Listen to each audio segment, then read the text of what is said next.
Всем привет! Добро пожаловать на канал Минифакт. Храп – явление распространенное, однако когда храп сопровождает вас каждую ночь, нужно обратить на это внимание.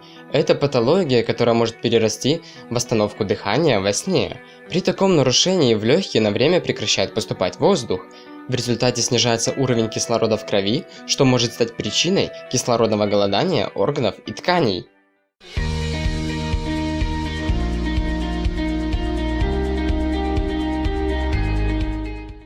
Почему человек храпит?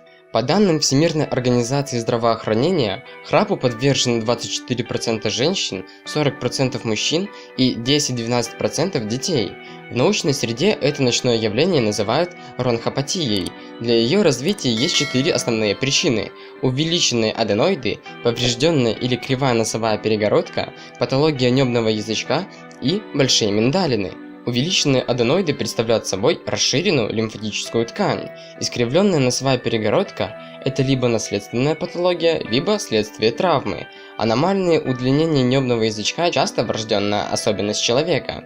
Механизм храпа объясняется снижением плотности мышц носоглотки. Воздух, проходя по дыхательным путям, заставляет мышцы вибрировать, что вызывает храпение. С возрастом общий мышечный тонус снижается, из-за чего появляется или усиливается храп.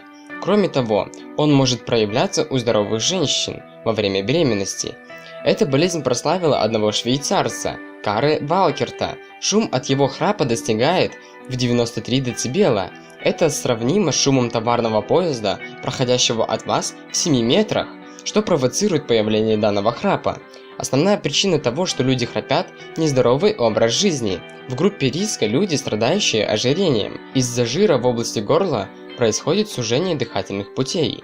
При вдохе в районе носоглотки возникает давление, что заставляет мышцы неба вибрировать. Чаще остальных храпят курильщики и любители выпить. Вещества, содержащие в сигаретах, вызывают воспаление слизистой. Из-за отечности становится тяжелее дышать, что приводит к храпу. Пьяный человек может раздражать окружающих не только будучи в сознании, но и во сне.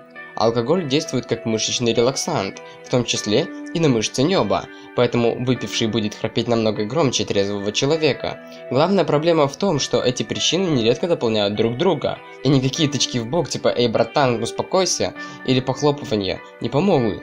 Приходится идти спать в другую комнату или покупать сверхплотные беруши. Если человек, ведущий относительно здоровый образ жизни, вдруг начинает храпеть, это повод обратиться к врачу.